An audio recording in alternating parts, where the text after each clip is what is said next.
Hi everyone, welcome to another vlog. দিনটা ছিল সপ্তমী আর এখানে আমার বাবা আমায় জুতো পরিয়ে দিচ্ছে, তার কারণ আমি যে জুতোটা ফার্স্টে পরবো ঠিক করেছিলাম সেটা আমার বাবার একেবারেই পছন্দ হয়নি, তাই নিজের হাতে আমাকে এই স্নিকার্সটা পরিয়ে দিল। তারপরে আমরা সব বন্ধুরা মিলে দমদমে মিট করলাম, দেন আমরা চলে গেলাম ফার্স্টেই বেহালার দিকে ঠাকুর দেখতে।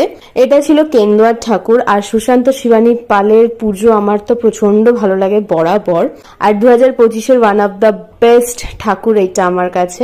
তারপরে সেখান থেকে বেরিয়ে এই যে আমরা এখানে দেখাচ্ছি যে আমরা প্রচুর পাস কিনেছি, আমরা পাস কালেক্ট করেছি, করে তারপরেই ঠাকুর দেখতে বেরিয়েছি। আর এখানে একটা কাকু ভীষণ কুল, সে আমার ব্লগে এসে একটু হাই করে দিল। তারপরে আমরা এসেছিলাম এই গোত্র দিয়ে করা একটা প্যান্ডেল দেখতে, এটা কোথায় আমার ঠিক এখন মনে পড়ছে না, বাট তার আগে আমার বন্ধুরা একটু হাতে ব্যাট বল পেয়ে সেটা নিয়ে খুব এক্সাইটেড হয়ে গেছিল। এক্সাইটমেন্ট লেভেলটা খালি এখানে দেখো। ইনি হচ্ছেন ক্রিকেটার মানুষ, অনেকক্ষণ ধরে ব্যাট বল নিয়ে খেলার পর ফাইনালি ও একটা পেন পেয়েছে। দেন আমরা চলে গেলাম ঠাকুরটা দেখতে। আমি বেহালার দিকে প্রথমবার ঠাকুর দেখতে এসেছি, আমি কোনোবার সেভাবে আসি না। এই প্যান্ডেলটা ছিল নতুন দল, এবার কয়েকটাই আমার নাম মনে আছে। এই প্যান্ডেলটা দেখে আমরা চলে গেছিলাম একটু পেট পুজো করতে। এখানে আমি নিয়েছিলাম ফ্রাইড রাইস আর চিলি ফিশ, সেটা খেয়ে আমরা আবার ঠাকুর দেখা শুরু করেছিলাম। আমার ভিডিও ক্লিপে যে কটা প্যান্ডেলের নাম এসেছিল আমি সে কটাই মনে রাখতে পেরেছি, বাকিগুলো আমার মনে নেই। এই প্যান্ডেলটা ছিল চক্রবেরিয়ার, এটুকু শুধু মনে আছে। তারপরে এই প্যান্ডেলটা দেখে বেরিয়ে আমরা একটা আইসক্রিম খেয়ে চলে গেছিলাম একটা রেস্টুরেন্টে, মন্থনে।